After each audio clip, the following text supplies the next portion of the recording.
This is the Parents in Sport podcast.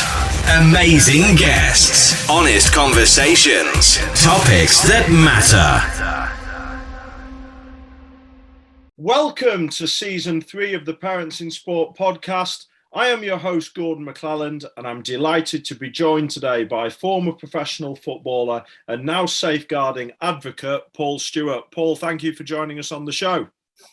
My pleasure, Gordon. It's nice to be invited on. Yeah, looking forward to this, Paul. Now I'm going to ask you to share your memories of professional football, but I'm going to share mine of you from back in the day, which I know I did offline. I obviously remember you well for scoring the first goal in the Paul Gascoigne Cup final, and that was on the TV the other week. So that was obviously one memory. That must have been a big highlight. And I always remember you playing particularly well against Liverpool when you were at Tottenham, which always used to cause me a huge amount of angst, being a big Liverpool fan that I am. And I remember being absolutely delighted when you signed for Liverpool, because at least that was one less person to worry about. So they're my memories of you from back in the day of professional football. What are your memories of it? Well, when you talk about, I know you say the Gascoigne Cup final, but I think it was classed then as the Gascoigne and Clough Cup final, because Gazza was going to Italy. Brian Clough had never won the FA Cup. It was the only domestic and international trophy he hadn't won. So they sort of pitted their wits against each other through the media. I remember the day, obviously, because not only did we win, but I managed to score a goal, an equalising goal, and I got man of the match. So, you know, it's one of them childhood dreams, I guess, Gordon, that you have, and it came to fruition. But I suppose my time at Liverpool was a bit tainted, and I'm sure we'll go into detail a little later in the podcast. But, you know, it was a dream come true coming back to the north, joining a club as big as Liverpool. But for me, unfortunately, things didn't pan out as much as I'd have liked them to do. But, you know, through my career, I always say I had some ups and I had some downs, Gordon, and you know, I look back over 500 league games, and I must have done something right at some of the clubs. Yeah, absolutely. I mean, a phenomenal career. And obviously, we touched on your signing for Liverpool in the FA Cup final. Any other big memories spring to mind? Any players you I suppose your debut for England, always a special moment in anyone's career. Games in particular, I suppose the semi-final of the FA Cup was an unforgettable game, because we were pitted against our arch rivals, Arsenal. It was the first semi-final to be played at Wembley, and they did that so that they cut off clubs. It's now become a thing that they do every year. But you know, it's just a manner. I mean, Arsenal were dominating. There's no doubt. Under George Graham, Arsenal were dominating league, and we were, you know what, we were a cup side. We were entertaining, but we were more a cup side than challenging. So they got a lot. They got a lot more strength about them, if you will, in terms of winning trophies. So for us to go on that game and absolutely destroy them, which we did, was, I think it went against all the bookies' odds and everyone. So that remains steadfast in my football memories. 10-1 City win against Huddersfield. You know, it's celebrated every year. I still think it remains the highest that a team's had over another professional team. So, I mean, the thing with that, when Huddersfield were in the Premiership and the anniversary came round, we were always invited, the three of us that scored hat-tricks, to Manchester City, and we were fed and watered and as kings. But unfortunately, Huddersfield demise means we just have to see it on social media now, and the fans remembering it. But you know, they're what's sticking in my mind, really. Yeah, absolutely. I was just thinking that actually. I remember that cup semi-final well. I remember didn't our friend Gaza score another screamer in that one and beat David Seaman Yeah, from a long way out, didn't he? At the he early did. on He in that did. game. It was an incredible goal. Considering he'd been out injured for a while, he'd had a double hernia as well. So he came back and as you say, scored an incredible goal, which I think is one of the FA Cup memories of all time because of how far out he was and obviously the incredible free kick. So yeah, it's I mean the cup final on the day was special. There's no doubt about that. But that semi final against Arsenal, that was almost as good as the cup final. Yeah, absolutely. I'm sure your supporters thought that as well, Paul. Absolutely. Now, obviously, you spend a lot of time now visiting academy football, which we'll come on to a little bit later. What are obviously you go into those environments now, you see the way young people are developed, talking about football at the moment. What are your memories of academy football? What are the differences that you maybe see now compared to back then?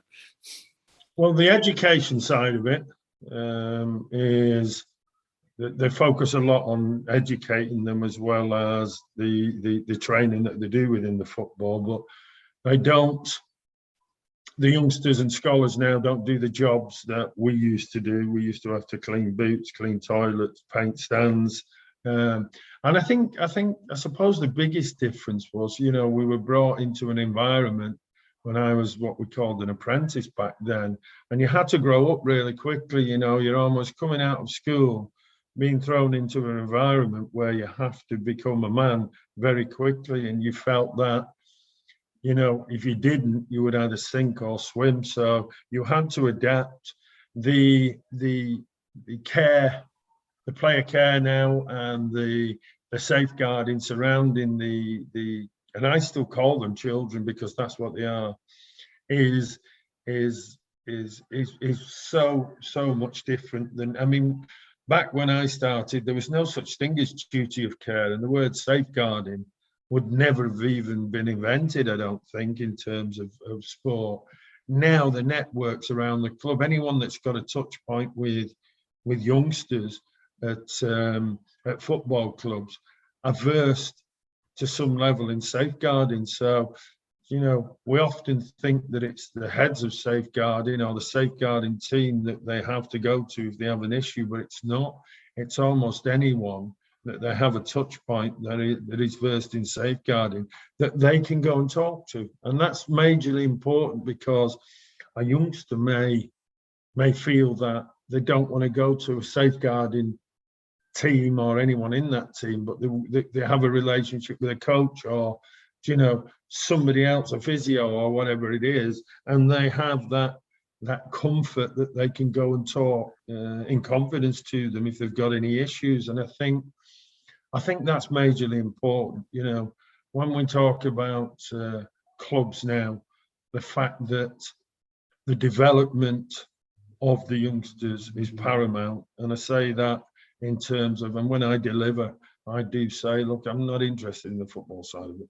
I think we have a moral responsibility to make sure we can make the best version of you as we possibly can, and that means develop you into an adult. The football is secondary as far as I'm concerned because, you need to know that you're in a safe environment and we are doing everything in your best interest. Yeah, I think that's a really key point. And bizarrely, it's got real similarities to the work we do with parents, because parents need to feel empowered to have a voice as well. There's lots you talk to across sports, and sometimes probably know, perhaps sometimes things are good, sometimes not so good, but sometimes don't feel safe to speak because they worry about the ramifications for their own children and everything that goes with it.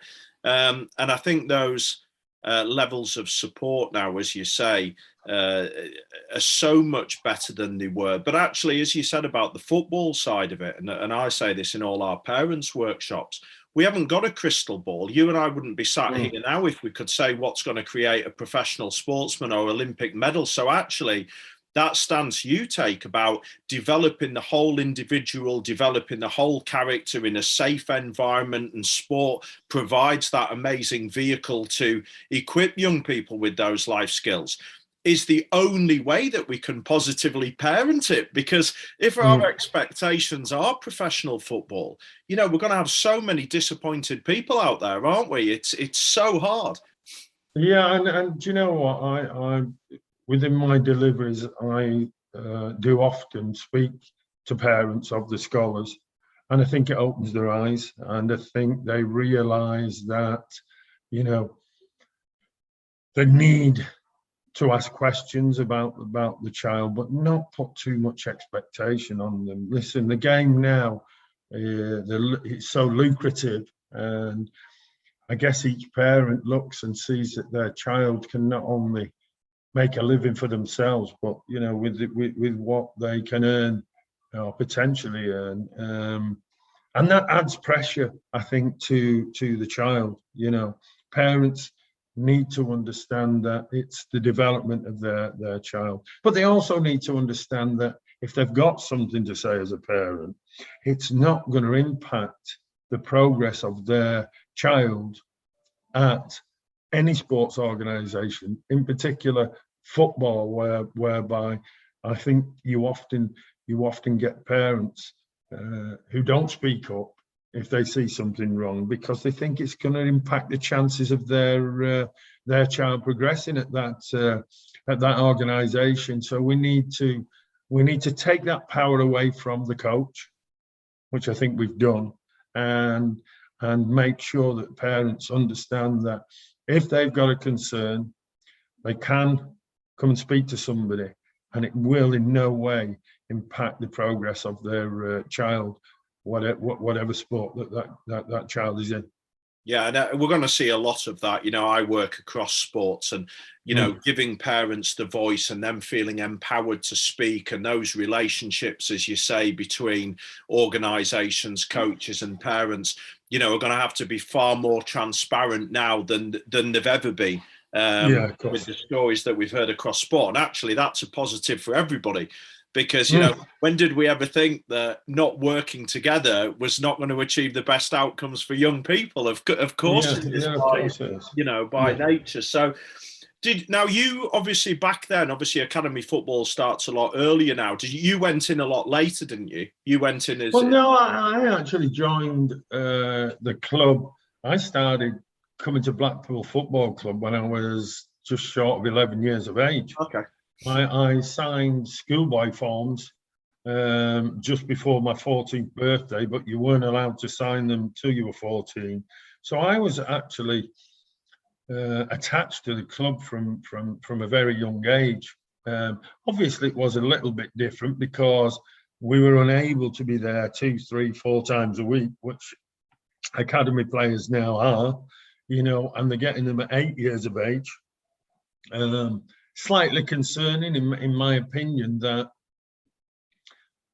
we're taking youngsters at such a young age. I mean, I'm an advocate. Look, they've got to go and enjoy playing football. I'm not so sure that they need to be coached too much at such a young age. And then if they're disappointed because a club lets them go at that young age, are we developing them right in that sense? So I have reservations about what age we take youngsters on, especially at football academies. But yeah, the touch point now, they're almost at football clubs as much as they're at school, with the training so many nights a week. So, there is two sides to the coin on this, and I sway to, we need to let them go and enjoy the sport. When you get to 15, 16, that's when it becomes serious. That's when I believe that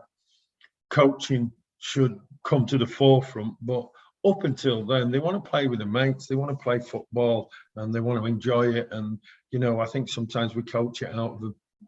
Yeah, I think, I've seen lots of that. My son signed at 9, was released last summer as a 12, 13-year-old. I would argue he's playing better now with his friends at school and his mates locally than he did in the academy But it environment. must have been shattering for him at that age, Gordon. They shouldn't have to face disappointments like that, certainly from sports organisations, because they're far too young, and that's my point. You a perfect point there by saying that he's enjoying his sport, he's playing better.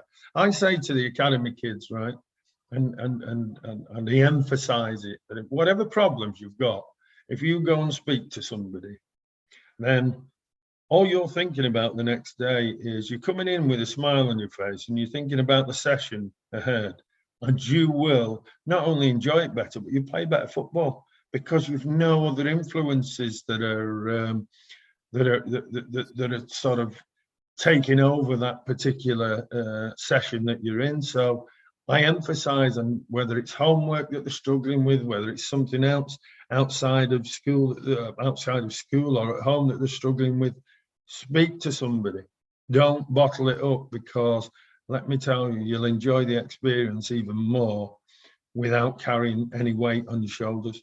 Yeah, absolutely. I mean, we were fortunate that, we did have realistic expectations, thankfully for my work and background and coaching in sport, that we were able to sort of navigate and manage that, even though it's a crushing blow for a 12-year-old who probably couldn't have done any more, and when was asked to do it, tried to do the right things. Yeah.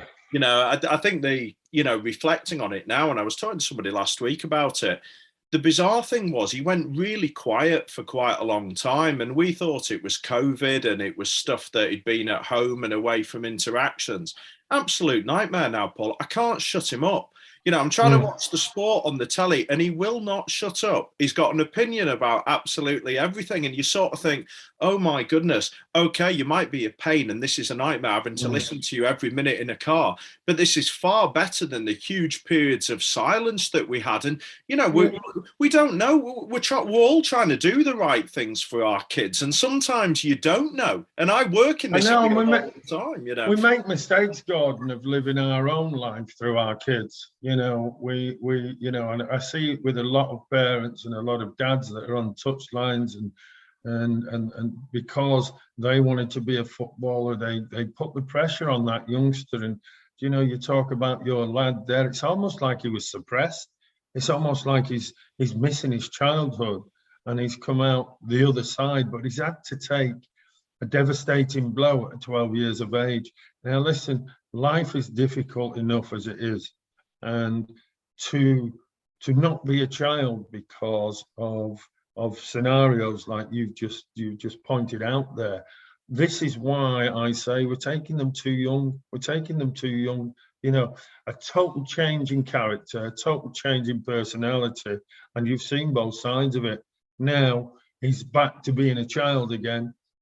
They are a pain in the backside. We're not saying that they're not, but at least he's being a child and not a child that's suppressed. And we don't know what's going on in their heads, because children are unable to articulate it as adults are, and that's not nothing against children, but we know they're still developing, so they're unable to articulate it. And what they might do is exactly what your son does, and then you may be thinking, is something else going on that I don't know about?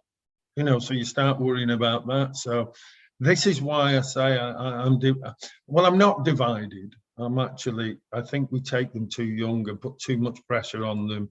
And then, the actual facts are that 0.06% actually make it in football. And that's a really low percentage. So you can imagine how many are being disappointed, like your lad. Yeah, absolutely. And as you say, he's 12 years old. It's certainly not the end of the journey. And he's playing as much as he plays lots of other sports as well. So, where, as you say, when you're 15 and 16, you've got a far greater idea. That thing you were saying, actually, and we know in sport now about children having more of a say and more of a voice. Very interesting what you say there. When we do work with parents, we actually spend some time on telling parents, what does a great question look like? because actually that information that you're talking about to get off from a child, particularly as they get into those teenage years where we all get grunts, actually is a real skill.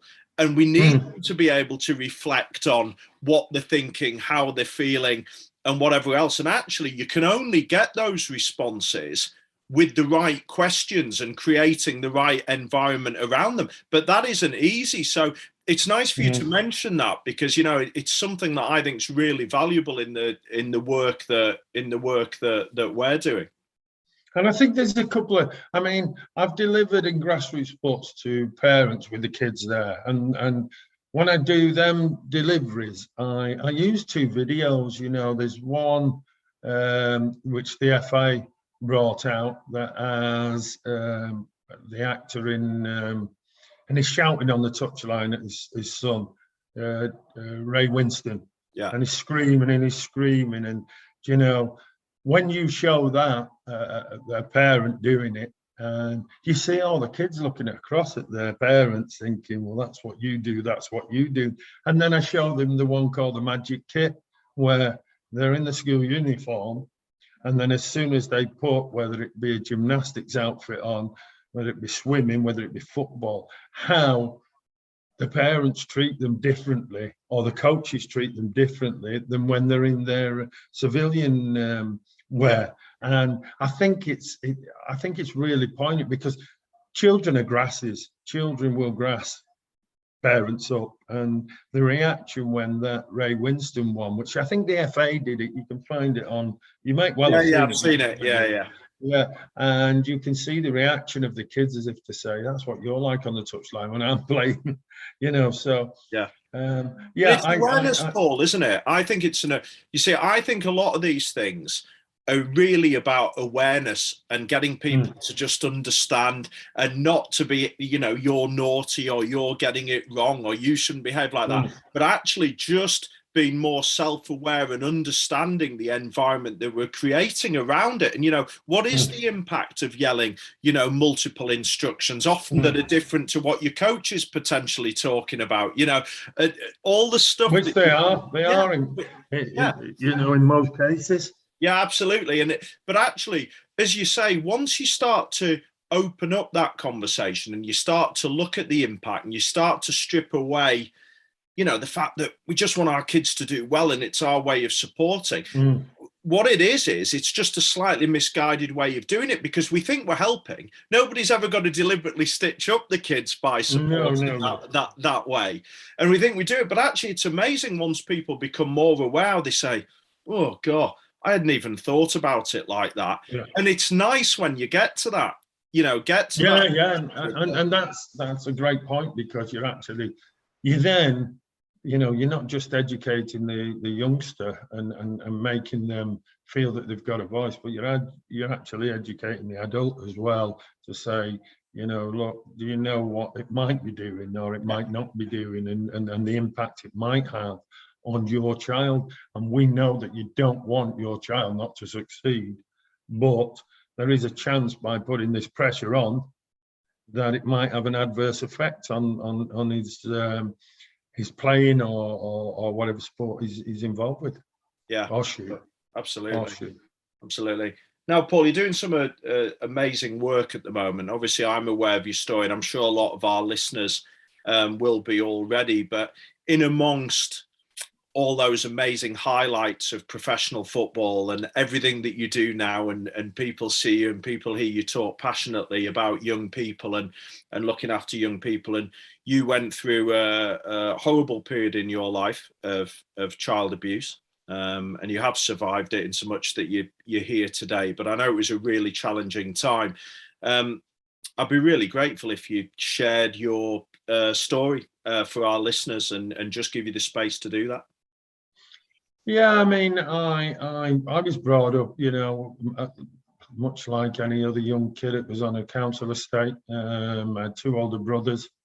My dad wasn't in work that often, Gordon. He was out of work more than he was in work. And my mum worked on a production line folding garments. And do you know what? I was the happiest go-luckiest child you'd wish to meet. What we didn't have, it didn't matter, because we didn't know any different. But all I remember is, everyone on the estate, we just wanted to play football. And in Manchester, in Wythenshawe then, you were either red or you were blue. And we would go out and we'd emulate our heroes. I showed really good promise as a youngster. I often played for the school and the year above at school. I played for my town team, Lancashire, went on for England trials.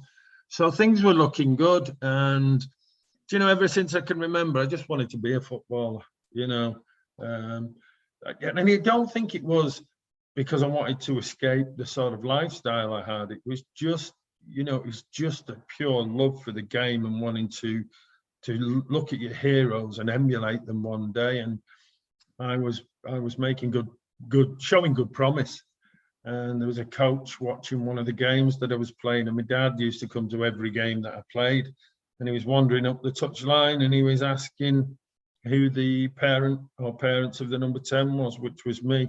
I'd heard about this team because they'd been on trips to America, to Ireland, which was unheard of then. I mean, we'd be lucky if we go to Blackpool for a day or in a caravan for a week in Wales. So the thought of that, I knew that they were the best team in Manchester. So I just wanted to join when he asked my dad. Obviously, it was that initial worry from my dad's side that if it was going to cost money, then, we could ill afford to let me play. But he assured my parents it wouldn't cost anything. I actually joined the team the next evening, signed registration forms. And we used to call it Sunday League football back then, but we know it now as grassroots football. But he started coming around the house, very, very soon after I joined. And he was bringing presents around, the latest sportswear, takeaway meals from my parents. And, back then, being the youngest of three, I was on third hand-me-down. So the latest sportswear, not just for me, but for my brothers, was just amazing. And very quickly, it escalated to him to picking me up outside school. And if he didn't pick me up, he would follow me home. And when I got in the car, if I'd been talking to one of my school colleagues, he'd start questioning why I was talking to them. If you want to be a footballer, you've got to be really dedicated. I don't want you mixing with people from school, which I found strange, but I was so desperate to be a footballer, Gordon. I believe what he was telling me was right.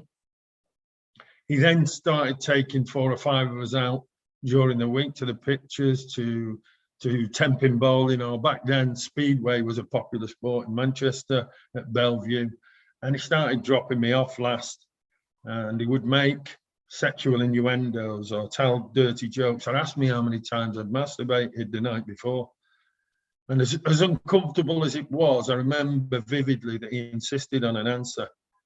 So I used to, because I was so young and wasn't aware, I just made things up, I'd say 2, 3, 4 times. That then escalated, and this is only in a matter of weeks. He's now visiting the house every night. He's convincing my mum and dad what a great player I was and how he can help me make my dream come true, if you will. So my parents thought nothing of it. They thought it was absolutely great. And one evening he said, "We need some extra training, Paul." And what he did, he took me to a secluded spot close to my home where I was sexually abused for the first time. And when he finished abusing me, he said that if you tell your mum and dad or your brothers, I'll kill them. And if you want to be a footballer, this is what you've got to do. And from there, I was then both physically and sexually abused every day of my life for 4 years. And I know people will find that hard to believe, but even Christmas days and birthdays, he was around the house. He was so entrenched in the family. By now, my whole demeanor and personality had changed. I didn't tell my dad because I thought my dad would kill him. I didn't want to lose my dad. I didn't want my brothers to lose the presents.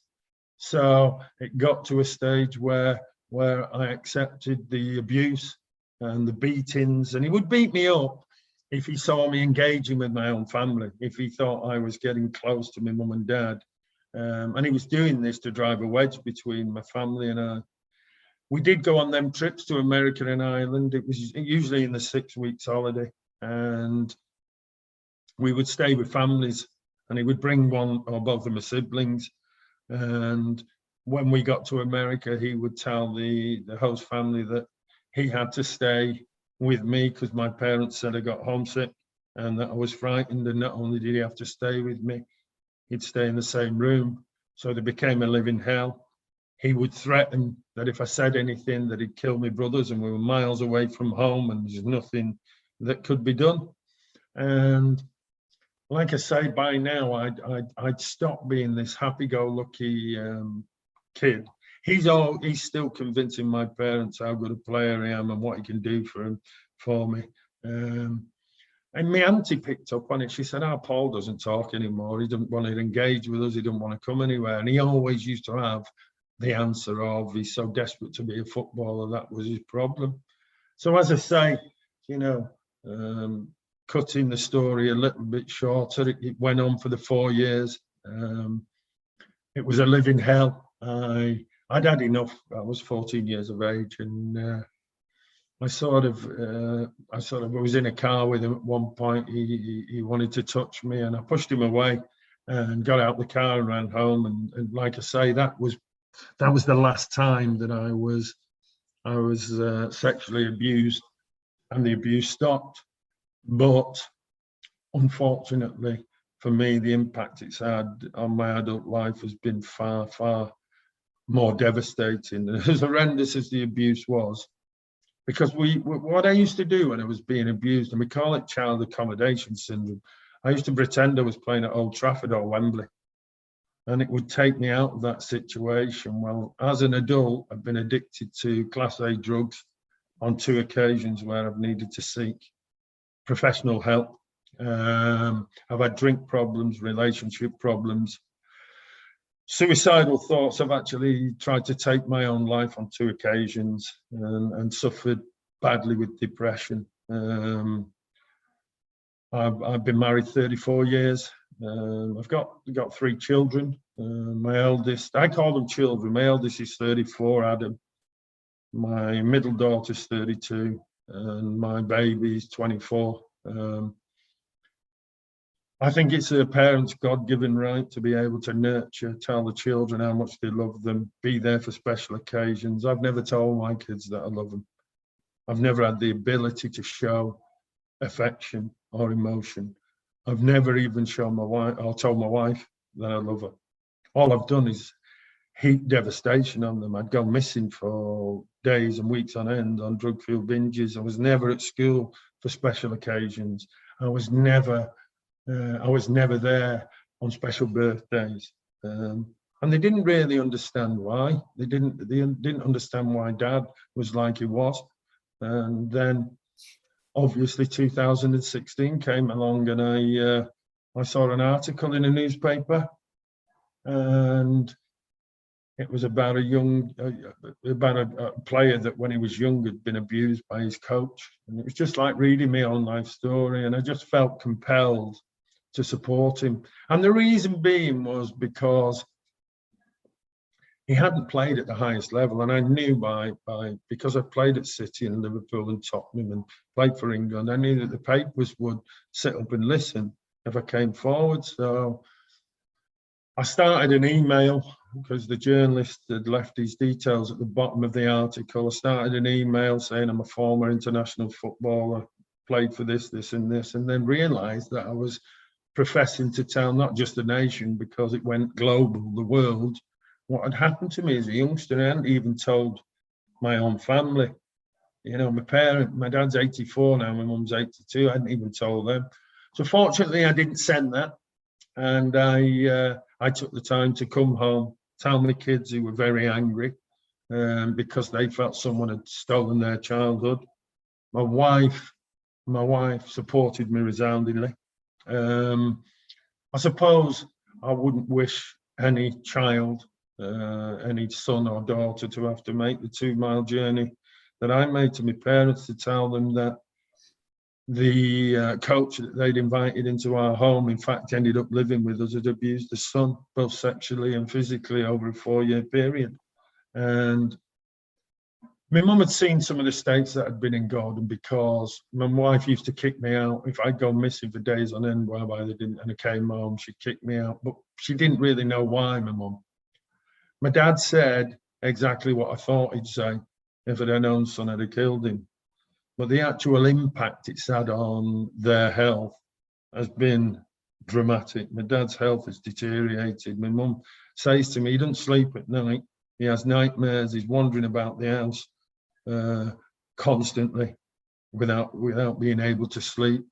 And my mum said, I'll be honest, every day I wake up, I see his face, and every day I go to bed, I see his face. So when you look at the wider implications of abuse, it's not just the individual that the abuse is perpetrated on. It's actually the effects and devastating effects it has on a whole family. So in short, it impacted on my career, because whilst it looked a decent career, I didn't really enjoy it. When I was left on my own. I was good at playing a role, and I would wear a mask and a cloak of somebody that was, at the top of the game and loving every minute of it. But when I was alone, I was dying. I was dying inside, and I didn't know why. So I turned to drink and drugs, and I didn't know why I was turning to the drink and drugs. I thought it was just my addictive personality. But when I was obliterated on either, the pain seemed to not be there. But obviously, when you come down, it becomes, even more compounded. So, so I decided to come forward and was it the right thing to do? Sometimes I question it, because I may have lost my identity as a footballer and become that footballer that was abused. But when I look at the work I'm doing now in many organisations, in particular with the youngsters academies, I think that I'm helping them in some way to make sure that they are safe, they can enjoy it. I'm not interested in the football. I'm interested in your development and making sure that they feel that they can speak if they've got the smallest or biggest issue. So, yeah, in short, that's probably a broken down version of my life. But I'm strong, I believe, and I'm it doesn't go away. And because I often get asked, now that you've come forward, do you feel better, or are you better? And I say, look, I didn't stay out for 42 years. It's not like switching a light on and off and, all of a sudden it goes away. But I manage it better now. If I am having a bad day, I don't turn to drink. I don't turn to drugs. I speak to somebody. That helps me recover quicker than what I used to do in the past. So it's about managing my life, and I don't look too far ahead, because I think you give yourself too much to do when you look too far ahead, too many goals to reach. I look at the next day, and if the next day works, then I go for the next day, and I don't put too much pressure on myself for years ahead. And it seems to be helping my recovery, that, Gordon. Yeah, fantastic, Paul, and I'm really pleased to hear that. How have the last sort of 5 or 6 years been since you did start speaking and talking? Presumably, even though, as you say, there's obviously still a dark cloud there, and it still comes in at certain points. How have you felt these last 5 or 6 years, suddenly being able to talk and people being able to understand and all the bits that go with that? Surely you felt better as a person during that period, despite some challenging times. Yeah, there's been some challenging times, and at first, when I first started speaking, it was always to deliver my sort of survivor story, if you will. I came forward to hopefully make a difference, as well as support. I came forward to make a difference, and organisations were asking me to come and deliver my survivor story, and then I felt that people were feeling sorry for me and pitying me, and I didn't want that. So I took a step back. I thought I need to do something that not only do I tell my survivor story, but I want to educate as well. So there is a reason why I tell my survivor story, and especially with youngsters and even parents. I know that they're gripped to what the story is, and then I know I've got them for maybe half an hour, 45 minutes, and I try and educate certainly the youngsters at the academies surrounding what they face and the challenges they face in the modern day game, and I try and develop it. I look, and I'm constantly looking for changes, because we need to make sure that at all times we are aware of what the dangers are and the changes in the patterns. We're talking about, my family being groomed with presents and all that. You've got social media now. You've got other vices that these people use to try and access children, and you have to constantly make sure that what you're delivering is something that the modern day player faces. So, that's now I feel that I'm doing something productive, and I feel that the message, it's not just a message and what happened to me, but it's also, this is what we need to do to prevent it happening again. And that was always what I wanted, always the point I wanted to get to. Yeah, I mean, look, I've spoken to lots of people who say you just captivate audiences wherever you go. And I think people listening to this now will be wondering what we're going to say next. I think they'll be absolutely captivated with it. So whilst we have got people trying to process everything that you've amazingly shared with us, if we've got young people out in sport and we're parents, and obviously we want to keep them safe because that's what we all want to do, what do you think we should be aware of? What do you think we should be looking for? What do you think any signs might be that things maybe aren't quite 100% and we should be looking to step in and at least get some extra information? Is there anything that you can pass on to parents? I think for me, Gordon, I still find this, and I think parents probably, they need, when they're leaving their children in the hands of somebody at an organization they don't know, they need to make sure that they're asking the right questions before they do so. And I'll tell you a story, and the reason why I say it. There was this coach was working, he was actually rugby league, and there used to be this parent that would drop his two sons off every Thursday for training. But what he'd do, he'd pull up, open the car door, they'd run out, and they'd train, and he'd drive off. Anyway, about 7 or 8 months went by, and when he turned up, the coach went over and went, just before you go, can I have your car keys and wallet? And he looked at the coach like as if to say, what do you mean? He said, well, can I have your car keys and wallet? Then the parent went, what do you want them for? He said, well, you've been coming here now for 7 months, and you've left your prize, or what you would call your prized possessions, with me. You don't know who I am, you don't know my background, and these are your prized possessions. Yet I asked for your car key and wallet, and you won't give them me. And my point being is, parents need to make sure that they're asking the right questions before they allow their children to join any organization. And the simple questions. Do you have a safeguarding policy? And if you do, is it easily accessible? Who do I talk to if I've got an issue? And what's the contact details and number? Now that would start a culture whereby our children will see that we're doing that.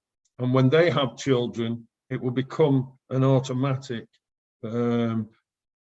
thing that we do before we allow our children to join an organization. But parents are still reticent to, they feel like there's a challenge in an organization when, you're talking about your children here, you're leaving them with somebody, yet, you need to make sure that everything that needs to be in place is in place, because these individuals that want to access our children, they are working twice as hard as we are to stop them. So they will walk to an organisation and they will see an organisation that safeguarding is paramount, and it's got legs and it's walking around the organisation, and they will see an organisation that isn't, and they'll go, bang, I'll infiltrate this.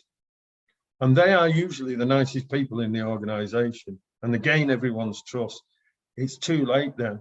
They've wreaked havoc throughout the organisation. So for me, it's embedding a culture, certainly with parents, to ask the questions, Gordon, the simple questions. And if it's just the three that I said, it's a start. It's a start. Yeah, and I think organisations have got to be really transparent and clear, as we talked about earlier, that it is safe for parents to come forward as well. You know, Yeah. I spoke to a mum a few weeks ago whose two daughters had been abused in gymnastics, and she called me up out of the blue. We didn't have her call recorded, and I just listened to her for 2 hours. It had a major impact on me as a human being.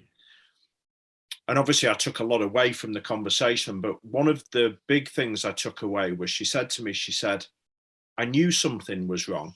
I had a gut feeling that something was wrong, yet I didn't feel empowered to say something. And I said absolutely nothing. And that must have shocked you. I mean, that must have shocked you. But this is what I'm saying with parents. They're very reluctant to ask the questions. Now, it must be very difficult for this mother to live with that, because she suspected something. She had a gut feeling. And normally, I always say within safeguarding, you know, there is no exact manual to how we actually place safeguarding as paramount. But normally you have a gut feeling, and normally your gut feeling is right. You know, we often look at children, don't we? And if they're naughty or disruptive, we call them naughty and disruptive.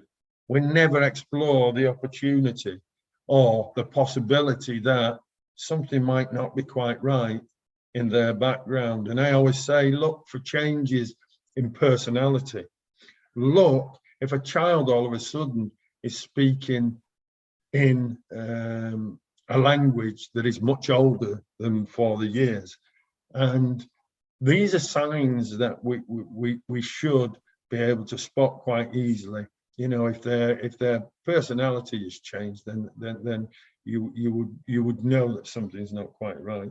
They're talking in them. If they're coming to whatever session with the latest phone, the latest sportswear, and that wasn't normally what would happen, again, we look and see that there might be something, and we explore that. We explore that by being open, you know, because we need it to be open and challenging what we're asking everyone to do. You know, we want parents to challenge organisations. We want children to have a voice, and all these things. If we embed them, and do you know what, I hear embed a lot, and I'm not going to use that, because for me, embedded means hiding it, you know, deep down somewhere. Just change the culture. Just change the culture, and our children will automatically do the same with their children, and you know, then we will be making giant steps towards safer environments, because these people are still operating out there. They're just looking for the sport or organisation that isn't quite up to date with the safeguarding as some of the other sports are.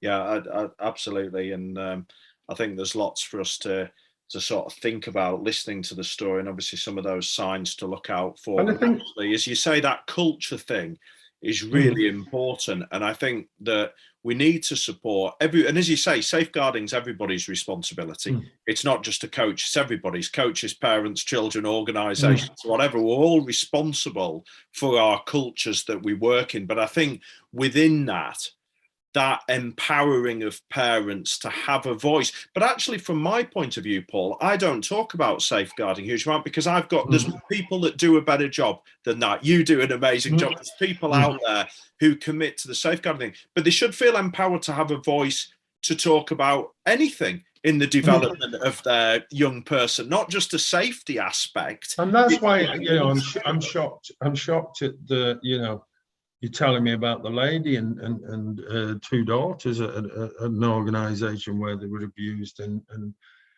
feeling that something's wrong. You can see we're still a long way away from being where we need to be. And I say this an awful lot when I'm delivering with, because people will say, do you think now it's a lot better? I'll say, well, yeah, they make giant strides, but we get complacent. That when we'll be our most vulnerable. So we need never be complacent with safeguarding. And I think by doing that and other organisations following in the footsteps of organisations that have actually got good protocols, procedures and policies, then we're making it that much more difficult. Yeah. Now you've got an amazing learning course that you've launched, supported by lots of high-profile people. I was fortunate enough to work my way through that last week, and obviously we've talked about the amazing work that you're going out to do in clubs and different environments. Just to finish off today's show, just tell us a little bit more about the course, the work that you're doing, and what your hopes are, for the future. What are you hoping to achieve with all of it? Well, I think with the course, Gordon, it's an extension of the work that I do. It's just probably more comprehensive. I'm fortunate that some really high-profile sporting colleagues have got involved. Now, I believe that it's more comprehensive than any other course out there, and I've seen an awful lot of courses, and it keeps the individual engaged, because you see Gary Lineker, you see Kelly Cates from Sky, you see Kevin Sinfield. You've also got Marilyn Okoro, double Olympian, who shares her story, which is one that isn't easy to listen to. Brian Moore, one of England's hardest and best rugby players, his story. So intertwined, if you will, within the course are life stories from professionals that have played at the highest level. And I think for me, that makes and sets the course aside. And what I'd like to do, I'd like NGBs to look at the course and go, do you know what? If one of our coaches, one of our parents, one of our volunteers takes this course, then we're going to accredit that and say, yes, you can work with children. Because at the minute, each sport has their own courses for obvious reasons, and I think it shouldn't be a closed shop. This course should be available to everyone. It should be available to everyone. And I am speaking to a lot of governing bodies to make sure that is the case. Yeah, Paul, you've done a fantastic job. I mean, you're an inspiration. On a personal level, I admire your courage. I love the work that you're doing. For somebody who, we've only known each other a few weeks now, and for somebody to say to a complete stranger, that I cry every day, but actually that's all right, as long as it potentially helps one other person not go through what I went through, I think just sums up for me what an incredible, amazing person you are. So, Paul Stewart, thank you very much for joining us on the podcast. And I really look forward to working with you again in the future. My pleasure, Gordon. Thank you. Thank you for listening. Check us out at parentsinsport.co.uk.